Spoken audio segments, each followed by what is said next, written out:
기도하겠습니다. 하나님 아버지, 이 복된 주일 주님 존전에 오르게 하시고 또 함께 예배드릴 수 있도록 은혜 주심이 감사합니다. 주의 말씀 듣기를 원합니다. 우리의 마음을 성령께서 조명하여 주셔서 부드럽게 해주시고 옥토밭이 되게 해주셔서 우리를 향한 주의 음성이 섬세하게 들려지는 이 시간 되게 하여 주시옵소서. 사람의 생각은 다 십자가 앞에 내려두게 하시고 오직 우리 예수 그리스도만이 드러나며 그 주님만이 높임을 받는 은혜의 시간 되게 하여 주시옵소서. 우리 구주 예수님의 이름으로 기도하옵나이다. 아멘. 여러분 만나서 반갑습니다. 좋은 교회에서 귀한 성도님들과 함께 예배할 수 있도록 은혜를 주신 선하신 하나님을 찬양합니다. 미국에서 남은 일정을 이제 정리하는 동안 토요일 오후 6시 30분 딱 그 시간이 이 시간이거든요. 식탁에 앉아 주일 예배를 온라인 라이브로 함께 드렸습니다. 예배를 드리면서 나도 빨리 저 현장에 가고 싶다 이런 기대감을 가지고 있었는데요. 이렇게 오늘 여러분들과 첫 예배를 드릴 수 있어서 얼마나 감사한지 모릅니다. 성도님들과 함께 드리는 첫 예배에 어떤 말씀을 나눌까 저 굉장히 고심이 많았습니다. 기도하고 또 묵상하고 또 생각하는 가운데 하나님께서 주신 말씀이 오늘 본문의 9절입니다.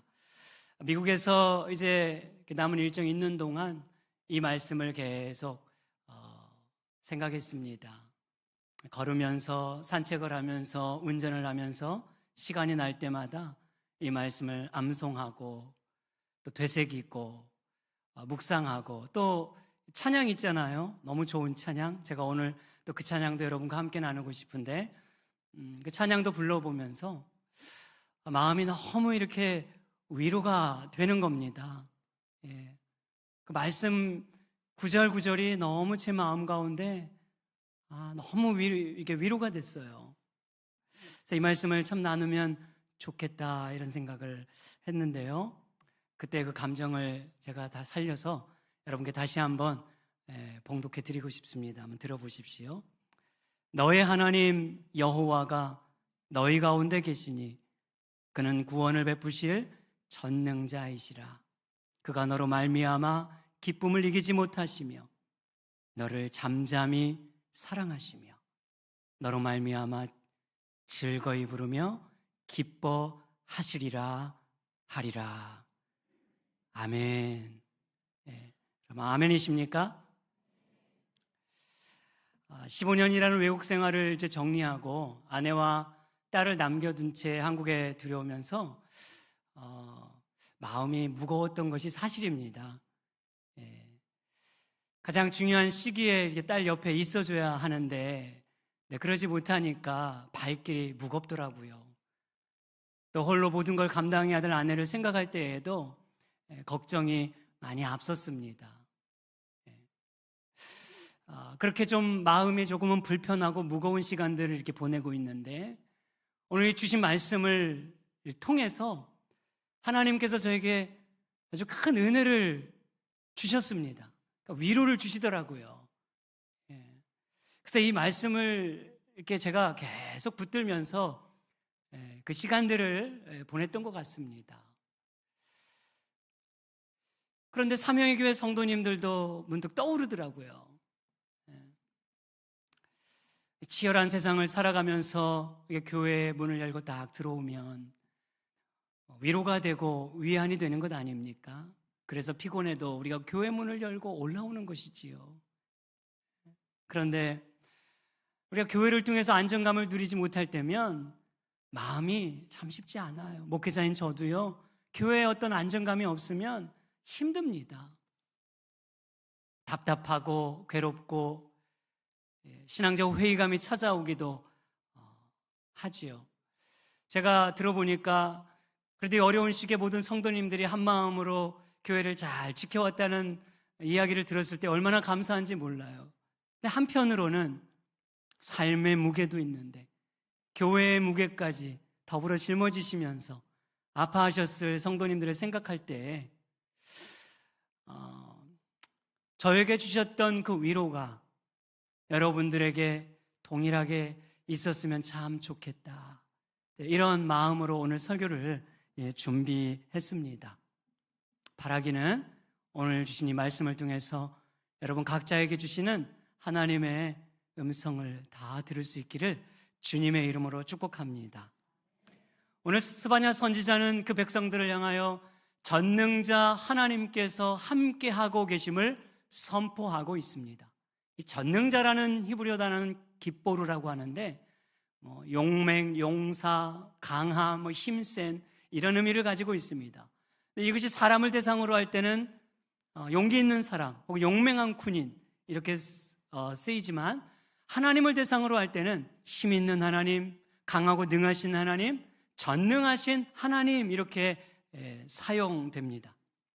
스바냐 선지자는 천지의 주인이시고 온 백성들을 구원하신 가장 능하시고 힘 있으시며 전능하신 하나님이 지금도 함께하고 계심을 선포하고 있습니다. 여러분, 선지자가 전능자 하나님이 함께하심을 선포하고 있는 이유가 무엇일까요? 이것은 분명 시대적 상황을 반영하고 있습니다. 여러분, 이 의미를 반대로 한번 생각해 보십시오.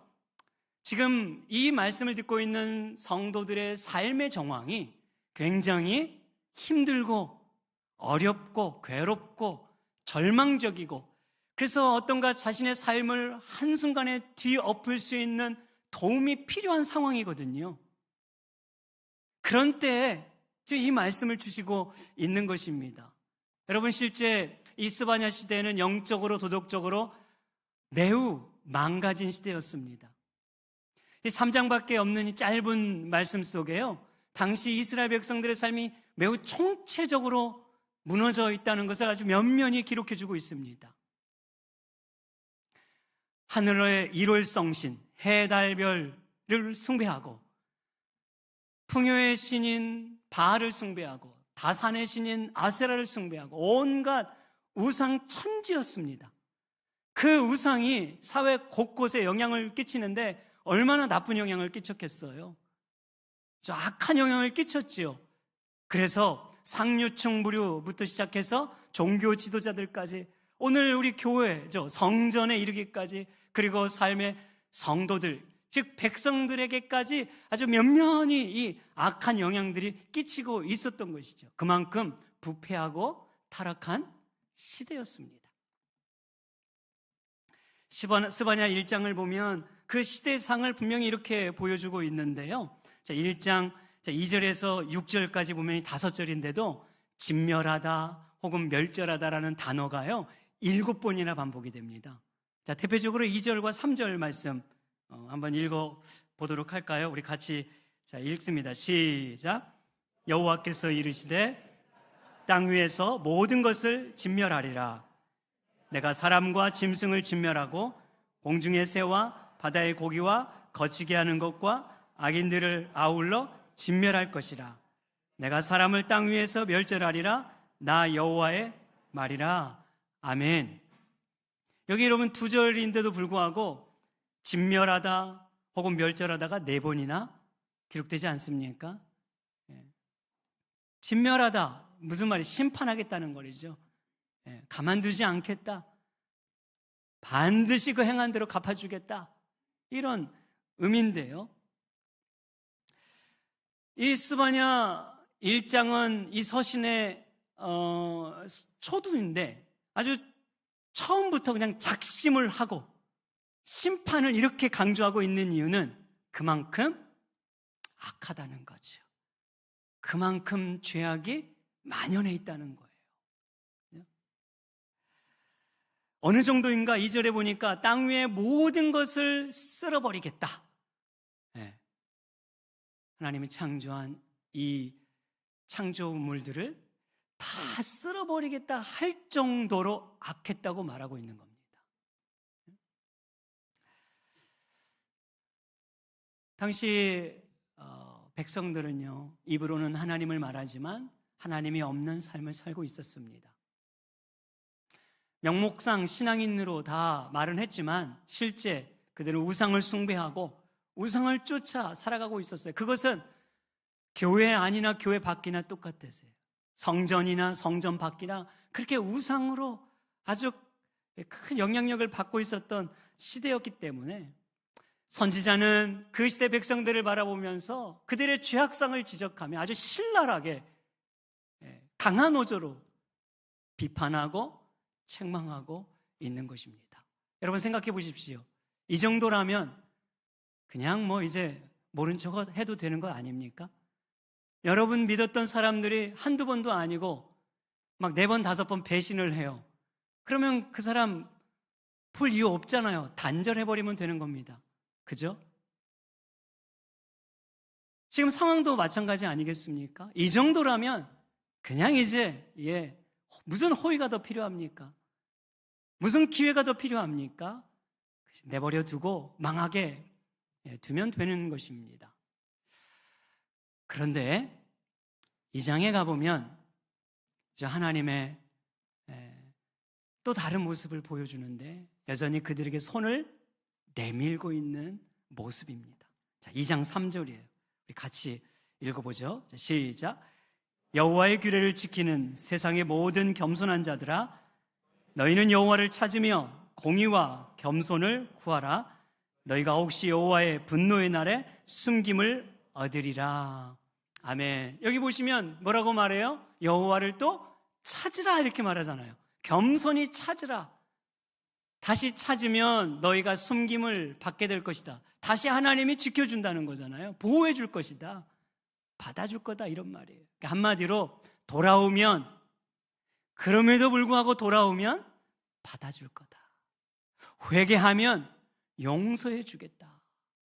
참 우리 하나님이 얼마나 이렇게 깊으신 분인지를 다시 한번 우리는 보게 되는 것 아닙니까?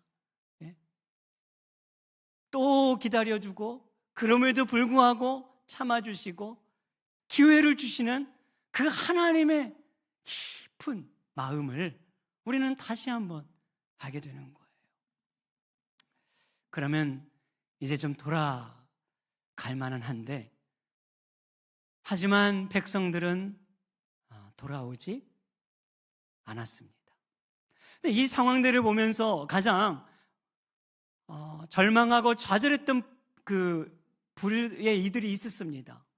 스바냐는 그들을 뭐라고 언급하고 있냐면 남은 자들이라 이렇게 언급합니다. 스바냐서에는 남은 자들이라는 이 단어가 4번 반복이 되는데, 그 대표적으로 여러분 3장 12절 13절 말씀 한번 보시죠. 자, 우리 이 말씀도 다시 읽습니다. 자, 시작. 내가 공고하고 가난한 백성을 내 가운데에 남겨두리니 그들이 여호와의 이름을 의탁하여 보호를 받을지라. 이스라엘의 남은 자는 악을 행하지 아니하며 거짓을 말하지 아니하며 입에 거짓된 회가 없으며 먹고 누울지라도 그들을 두렵게 할 자가 없으리라. 아멘. 여기 보면 12절에도 내 가운데 남겨두리라, 이렇게 백성을 남겨두리라, 남은 자 말하죠. 13절에도 남는 자 이렇게 말합니다. 남은 자. 구약 성경에는 남은 자 서상이 아주 면면히 흐르고 있습니다. 이 남은 자는 어떤 사람을 말할까요? 한마디로 말하면 믿음을 지키고 있는 사람들을 말합니다. 끝까지 신앙을 지키고 있었던 사람들이에요. 부패하고 타락하고 어둡고 사람들은 다 죄를 쫓아 살아가는 그 시대 속에서도 끝까지 믿음을 지켰던 신실한 사람들, 하나님의 백성들을 일컬어 남은 자라 이렇게 말하고 있는 것이죠. 여러분, 이들이 같이 모여서 예배를 드리고 또 말씀을 붙잡고 기도했을 것 아니에요? 뭘 기도했을까요? 하나님, 이 어두운 세상 좀 변화시켜 주십시오. 정말 이 힘든 세상 좀 살기 좋은 세상 되게 해 주십시오. 우리의 신앙을 좀 더 마음껏 발휘하며 살 수 있도록 좀 도와주십시오. 기도하지 않았겠어요? 그런데 그렇게 열심히 기도하지만 시간이 지나도 변화되지 않는 거예요. 세상은 바뀌지 않고 백성들의 삶도 변하지 않는 모습을 보면서 낙심하고 낙담하고 있는 것입니다. 여러분, 우리도 그렇지 않습니까? 우리가 힘들어도 열심히 정말 예배 자리에 오고 힘은 들고 피곤하지만 정말 기도하는 이유는 변화를 기대하며 하는 거잖아요. 그런데 그렇게 열심히 기도하고 기도해도 변화되지 않을 때, 내 삶이 그대로일 때, 내 처지와 환경이 아무런 변화가 일어나지 않는 것처럼 보일 때, 믿지 않는 가족들이 변화되지 않는 것 같고, 자식들의 삶이 좀 이랬으면 좋겠는데 마음을 더 무겁게 하는 것만 같으면 우리의 마음이 힘이 드는 거예요. 낙심이 찾아오는 것입니다. 내가 이것밖에 안 되는 인생인가? 내 기도라고 하는 것이 이렇게 무기력하고 무능력한 거구나. 참으로 내가 미미한 인생에 불과하구나. 참으로 내가 부족한 자이구나. 이렇게 하나님 앞에 자괴감에 빠지고 자기를 성찰하고 돌아보면서 낙심에 빠질 수밖에 없는 것입니다. 그럴 때 이 선지자는 그 남은 자들, 낙심에 빠져있는 그 남은 자들을 향하여 지금 말하고 있는 것입니다. 여러분, 낙담하지 마십시오. 전능자 하나님께서 함께하고 계십니다. 변화가 미미할지라도 좌절하지 마세요. 전지의 주인이시고 우리를 구원하신 하나님이 여전히 우리와 함께 하실 뿐 아니라 일하고 계십니다. 이것을 믿으시기 바랍니다.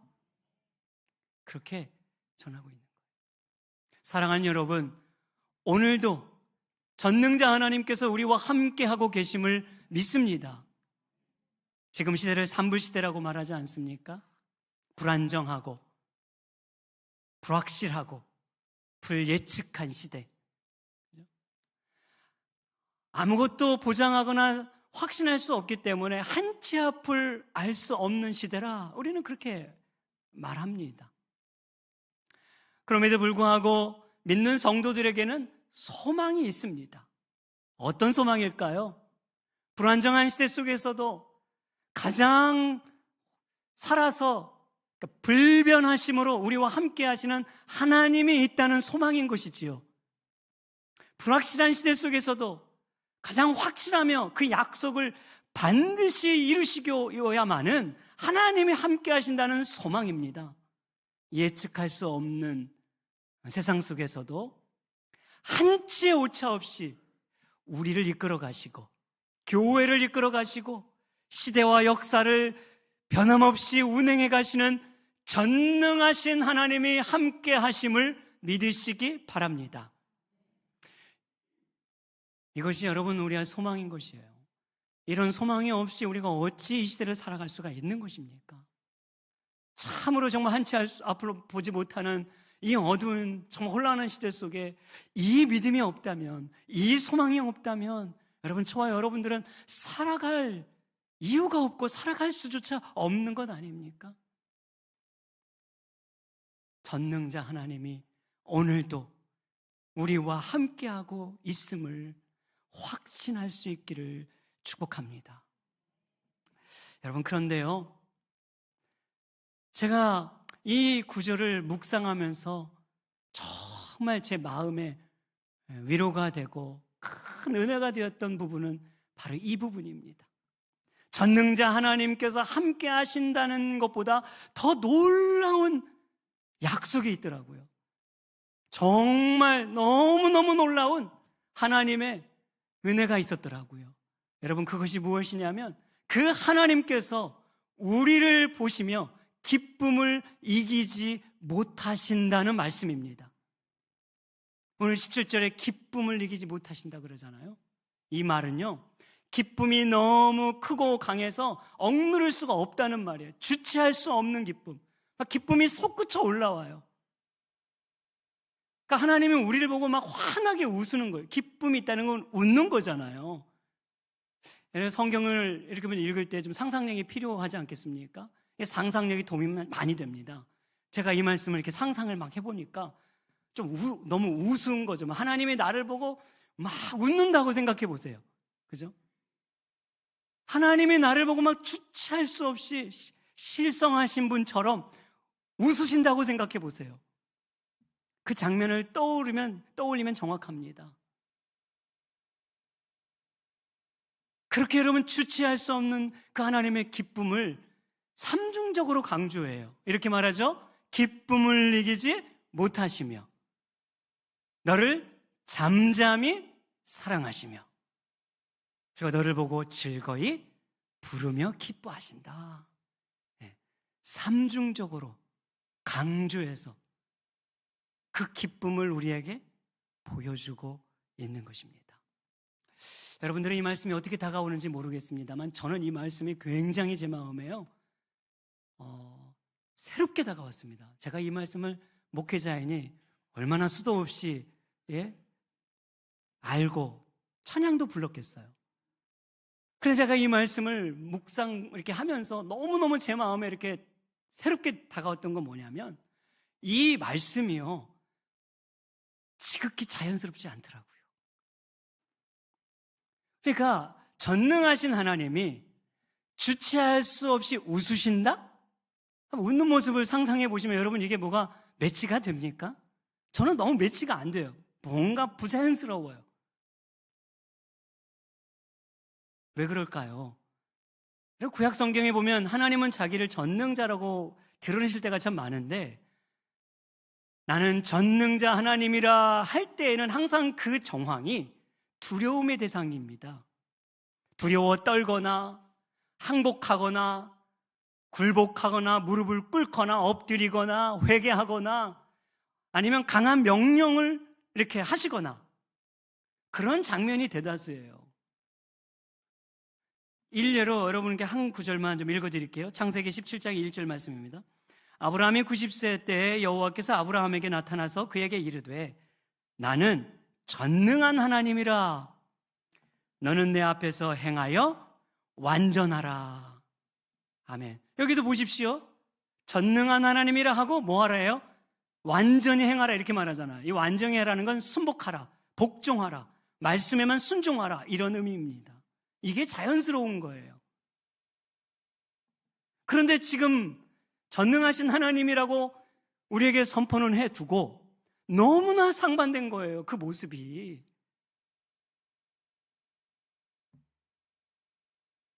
그 두려워 떠는 전능하신 하나님이 아주 친밀한 하나님처럼 어미하고 엄숙한 그 하나님이 따뜻한 하나님처럼 저 멀리 떨어져 초월적으로 계실 것만 같은 하나님이 지금 내 곁에서 나와 함께 하시고 나를 보고 웃으시며 기뻐하신다는 그 하나님의 모습으로 지금 우리에게 보여지고 있는 거예요. 그러니까 얼마나 여러분 지금 어울리지 않는 모습입니까? 그런데 지금 하나님은 그렇게 우리를 향하여 계시다고 말씀하고 있는 것입니다. 주체할 수 없는 기쁨으로 우리를 바라보고 있다는 거죠. 그런데 여러분, 그 주체할 수 없는 기쁨의 조건을 보십시오. 17절에 보니까 이렇게 말합니다. 너로 말미암아 너로 말미암아. 그죠? 너를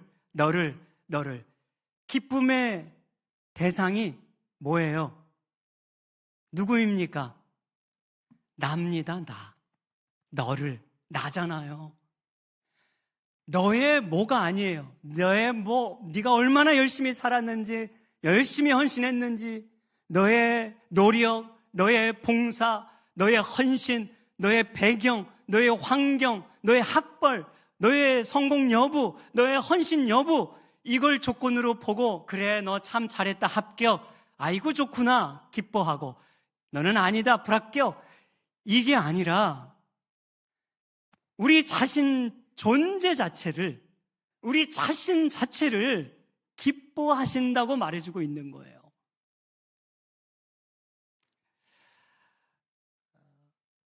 여러분, 우리는요, 이유 있는 기쁨을 하잖아요. 그잖아요. 조건 있는 기쁨이죠. 이유 없는 기쁨을 잘 못합니다. 제가 미국에서 살다 보니까 미국에 있는 분들은요, 자녀분들이 외국인들과 결혼을 많이 합니다. 그래서 제가 한 권사님 이제 신방을 했는데, 그 권사님이 자녀, 이제 아드님이 있었는데 아들이 외국인과 결혼을 한 거예요. 그런데 이제 흑인 계열의 분과 결혼을 한 거죠. 그리고 한국 분들은 그것도 쉽지 않잖아요. 그래서 이분이 속으로 이제 결혼은 했으니까 이건 어떻게 할 수 없고 기도했대요. 하나님, 제발 손주는 조금 우리랑 비슷한 손주로 좀, 그런 마음을 이렇게 기도를 했다. 말은 못 하고요. 그런 얘기를 하면 미국에서는 이제 인종차별입니다. 해서도 안 되고. 그런데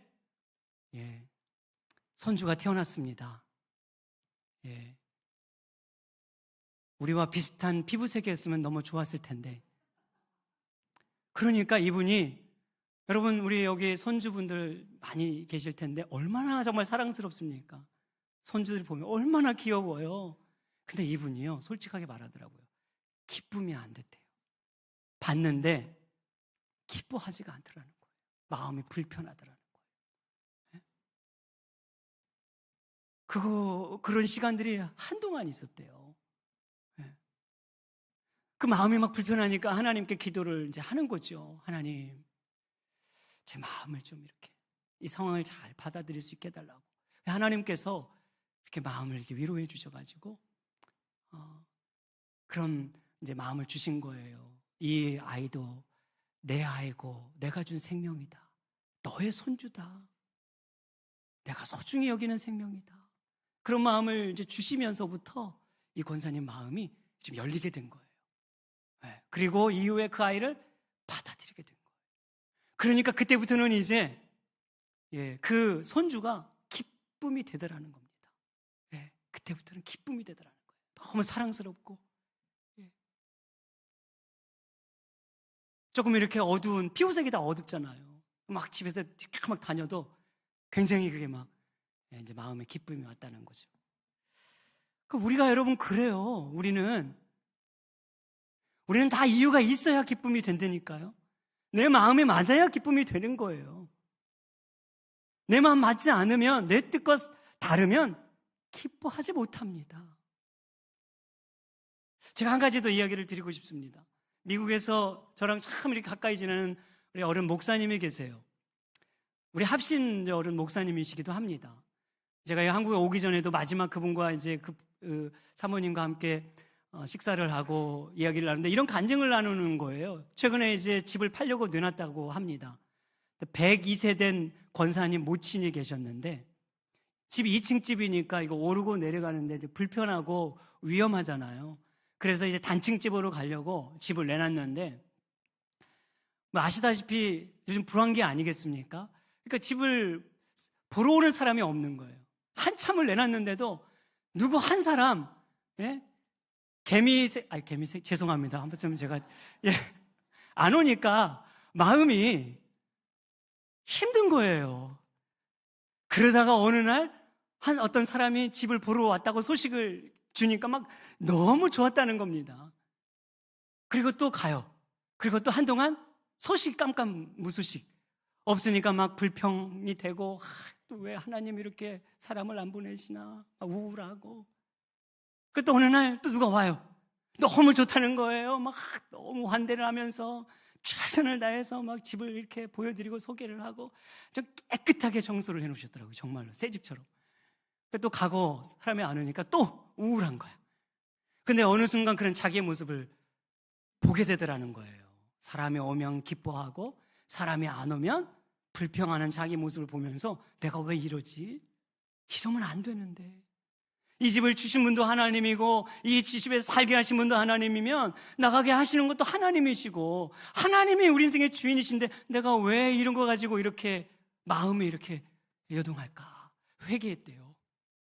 하나님께 정말 회개했답니다. 그리고 그 다음부터요, 그냥 감사하고 기뻐야 돼요. 하나님이 제 인생의 주인입니다. 주님 이 가정의 주인이십니다. 사람이 오든 안 오든 주님 기쁩니다. 감사합니다. 그렇게 기도를 하고 어느 시간이 지났는데요, 정말 놀라운 일이 일어났더라고요.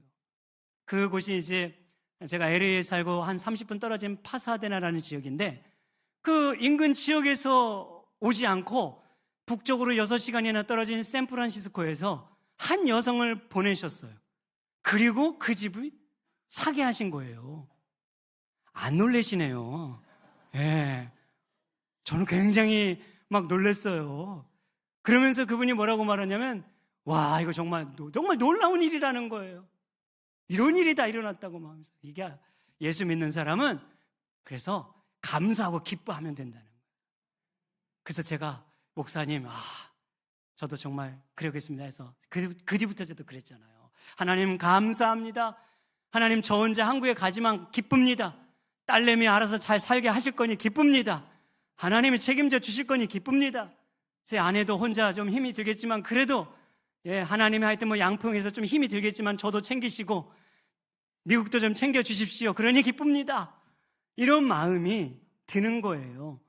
그런 마음으로 제가 여전히 조금의 무거움은 있었지만 이제 오게 되었습니다. 여러분, 사실요, 우리는 기쁠 때에요, 조건 있는 기쁨 아니겠습니까? 그런데 오늘 하나님은 뭐라고 말하냐면 자체를 기뻐하신다는 거예요. 자체를. 우리가 어떤 모습을 하고 있든지 하나님은 그거 관심 없다는 거거든요. 우리가 신경 쓸 뿐이에요. 우리는 내 외형적인 거, 체면, 삶의 모습 얼마나 신경 많이 쓰며 살아갑니까? 하나님은 그런데 우리를 보실 때 그거 그렇게 관심 없다는 거거든요. 우리 자신, 우리 자체, 그 하나님의 형상으로 지음받은 저 자체를 하나님은 너무너무나 귀하게 여기시고 기뻐하시고 소중히 여기신다는 이 말씀이 얼마나 여러분 위로가 되는 말씀입니까? 우리의 삶이 공고하든 아프든 상하든 지치든 그리고 실패하든 절망적인 상황에 있든 있는 모습 그대로 주님 앞에 나올 때 주님은 그 모습 그대로 받으시고 우리를 기뻐하신다는 이 말씀, 그런 말씀으로 제가 이렇게 계속 이 말씀을 묵상해 보니까요, 이렇게 주의 음성이 들리는 거예요. 문수야, 너는 나의 기쁨이야. 최고의 기쁨이란다. 그 무엇과도 바꿀 수 없는 내 기쁨이야. 그 무엇과도 비교할 수 없는 내 기쁨이란다. 그 주의 음성이 들려지는 거죠. 하나님께서 오늘 저와 여러분들에게도 동일하게 말씀하고 있습니다. 그 음성에 여러분 귀를 기울여 보시기를 바랍니다.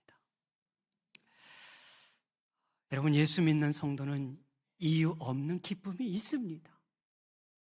왜 그럴까요? 그것은 바로 가장 기쁨의 확실한 증표로 보여주신 예수 그리스도, 그리고 골고다 언덕에 우뚝 솟은 십자가 때문인 것입니다. 여러분, 주님 앞에 우리 자신을 돌아보십시오. 우리가 주님께 뭘 그렇게 잘해드렸습니까? 우리는 하나님께 해드린 거 아무것도 없습니다. 우리가 하나님 앞에 드리고 내세우며 자랑할 것이 무엇이 있을까요? 헌신이요? 우리 솔직히 하나님 앞에 개인적으로 대면해 보시면 우리가 그렇게 얼마나 헌신했습니까? 나를 위해 주님이 헌신한 것, 나를 위해 주님이 죽으시고 피 흘리신 그 고난의 상황을 생각해 보신다면 우리는 아무것도 자랑할 것이 없는 자들에 불과해요. 우리는 항상 주님의 마음을 아프게 했을 뿐이에요. 우리는 항상 주의 뜻에 거슬리며 살았습니다. 곁길로 갔어요. 그래서 우리는 죄인일 뿐입니다. 죄인 중에 죄인으로만 살았던 게 우리의 인생이란 말이죠. 그런데 그럼에도 불구하고 하나님은 여전히 그 모든 것들, 크게 두지 않고 우리 자체를 인정해 주시고 바라보시고 기쁨으로 여기신다는 이 말씀이 여러분 얼마나 우리에게 큰 위로가 되는 것입니까?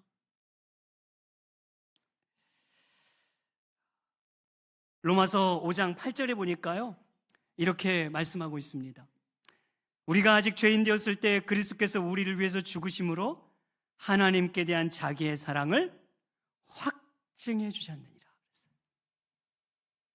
주님의 죽으심은 결국 우리를 사랑하셨기 때문이라고 말하는 거 아닙니까? 그죠? 그런데 여러분, 제 마음에 더 다가왔던 말씀 한 구절이 있어요. 로마서 5장 5절입니다. 우리 같이 읽죠. 이 말씀. 시작.